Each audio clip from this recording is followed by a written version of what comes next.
भद्रा का चरित्र। राजा युधिष्ठिर ने पूछा, भगवन, लोक में भद्राविष्टि नाम से प्रसिद्ध है, वह कैसी है, कौन है, वह किसकी पुत्री है, उसका पूजन किस विधि से किया जाता है, कृपया आप बताने का कष्ट करें। भगवान श्री कृष्ण बोले, महाराज, भद्रा भगवान सूर्य नारायण की कन्या है। यह भगवान सूर्य की पत्नी छाया से उत्पन्न है और शनिश्चर की सगी बहन है। वह काले वर्ण, लंबे केश, बड़े बड़े दांत और बहुत ही भयंकर रूप वाली है। जन्मते ही वह संसार का ग्रास करने के लिए दौड़ी, यज्ञों में विघ्न बाधा पहुंचाने लगी और उत्सवों तथा मंगल यात्रा आदि में उपद्रव करने लगी और पूरे जगत को पीड़ा पहुंचाने लगी। उसके इस स्वभाव को देखकर भगवान सूर्य अत्यंत चिंतित हो उठे और उन्होंने शीघ्र ही उसका विवाह करने का विचार किया। वह जिस भी देवता, असुर, किन्नर आदि से सूर्य नारायण ने विवाह का प्रस्ताव रखा, तब उस भयंकर कन्या से कोई भी विवाह करने को तैयार ना हुआ। दुखित हो सूर्य नारायण ने अपनी कन्या के विवाह के लिए मंडप बनवाया, पर उसने मंडप तोरण आदि सबको उखाड़कर फेंक दिया और सभी लोगों को कष्ट देने लगी।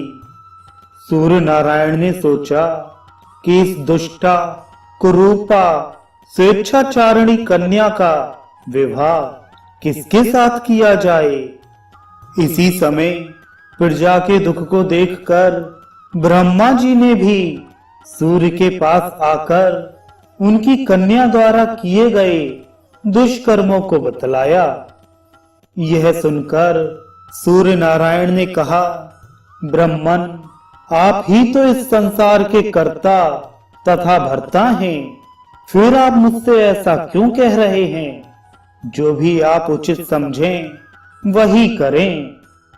सूर्य नारायण का ऐसा वचन सुनकर ब्रह्मा जी ने विष्टि को बुलाकर कहा, भद्रे, वव, बालव, कौलव आदि करणों के अंत में तुम निवास करो और जो व्यक्ति यात्रा, प्रवेश, मांगल कृत्य, खेती, व्यापार, उद्योग आदि कार्य तुम्हारे समय में करे, उन्हीं में तुम विघ्न करो।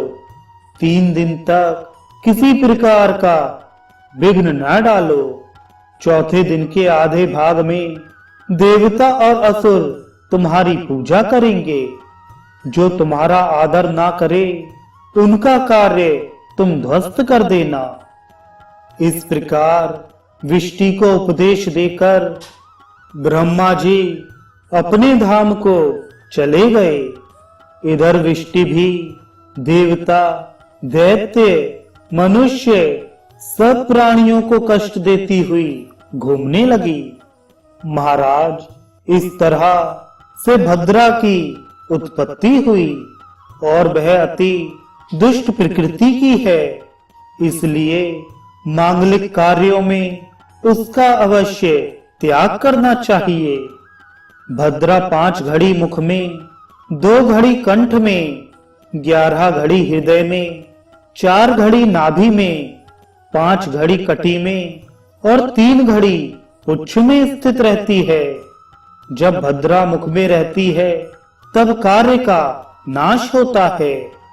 कंठ में धन का नाश, हृदय में प्राण का नाश, नाभि में कलह, कटी में अर्थभंश होता है, पर पुच्छ में निश्चित रूप से विजय एवं कार्य सिद्धि हो जाती है।